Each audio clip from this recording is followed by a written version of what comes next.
Welcome to From Betrayal to Breakthrough, and here is a mini dose of Dr. Debi where I'm sharing tips, suggestions, strategies, and sometimes just motivation to have you move past your betrayal once and for all. Hi there, Dr. Debi here. So in From Hardened to Healed, I talk about the healed or hardened profile. I want to give you a sense of what it looks like so you know what to look out for to know if you may be healed or you may be hardened, and I'll tell you how to know for sure when I'm done. So I just pulled this from the book. So here, a boy who's physically bullied in middle school takes steroids and compromises his health to become an incredibly muscular bodybuilder so no one can ever hurt him again.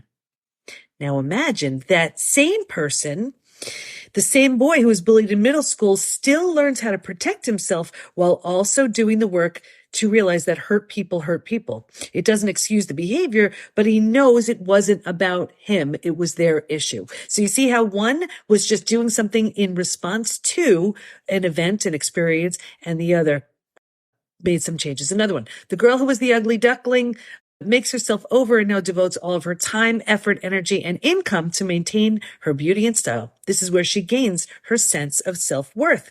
The same girl who was the ugly duckling still takes measures towards looking and feeling great, yet learns to take pride in her inner as well as her outer beauty. So one just took it and ran. The other is learning it's about what's inside too. The boy who grew up in poverty is so determined to make money, he compromises his health, relationships, and integrity to do so. The same boy who grew up in poverty and was determined to never experience that again still works hard and makes a great living, yet understands that it's not worth it if he sacrifices his health, relationships, and integrity to get there. He makes peace with the idea that it may take a little bit longer, but the longer route is worth it because it's not worth losing who and what he loves to get it.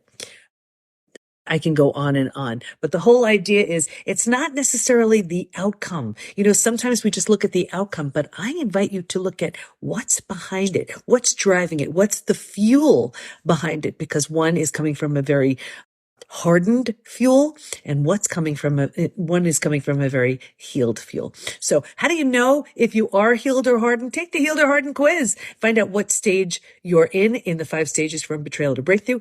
You can just find that at healedorhardenedquiz.com. I'll see you next time. How do you avoid answering uncomfortable questions? This was something that came up. You know, in the PBT Institute, we have open Q&A with me. We call them coffee chats. And 2 of our members had this question. So I'm thinking this may be something that's going on with you too. Let's say you're in the middle of a divorce. Let's say you're separated. Let's say you're just trying to heal from a betrayal and you are just not ready to share all the details with everybody. But questions are coming your way, you know, or you're with someone and you don't quite know how to respond. A few things right here. When you are undergoing this transformation and you are healing, right, from whether it is the separation, divorce, healing from the betrayal, it's a very, it doesn't have to be a lonely time, but it's a very personal time, because if you are truly healing, you're undergoing this transformation and you have to be super careful with who you spend your time with for a few reasons. First of all, if the people in your world don't understand, or they may try to influence you in one way or another, it's going to be hard. This is where you are defining and redefining who you want to be, what you want to do, who you want to become, and you don't want to be influenced by anyone on the outside. Although I am a big proponent of being as social as possible, this is not the time to be super social. So I would say when it comes to how to respond, you may just want to say going through a tough time, going through a divorce, going through, you know, just a situation right now, but thanks for your concern. And something like that, let somebody know I'm going through a tough time, but that's all I feel like sharing. It can be really uncomfortable. People want to support as best as they can.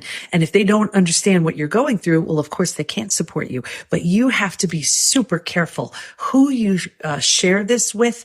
And, you know, and what the study I did on betrayal also showed the wrong support does more harm than good. So, of course, in the PBT Institute, and that's all we do is give you the right support and all the tools to help you navigate this. But keep in mind, when you are going through either your divorce, your separation, or just healing from your betrayal and shattered trust, it is not necessarily a lonely time, a very personal time. So imagine, here's the caterpillar going into the cocoon, right? You're in that cocoon because you are undergoing a transformation. And it's a time just to figure out who you want to be, what you want to be, who you want to become.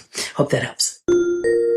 If I could give one piece of advice, it's never make a decision from a low place. I have been coaching for 30 years. And if there's one thing I have seen so consistently is let's say you've been betrayed, trust has been shattered, and we're so desperate to know, do I stay? Do I go? Do I do this? Do I do that? We need a plan. And I get it. The plan needs to be to get to your physical, mental, emotional best, not to make any other decision right at that very moment. Of course, if your safety is involved, then that's a different story. But what happens is when we make a decision from a low place, it's never a good one. And the same decision we make from that place may not be the decision you'd make at your physical, mental, and emotional best.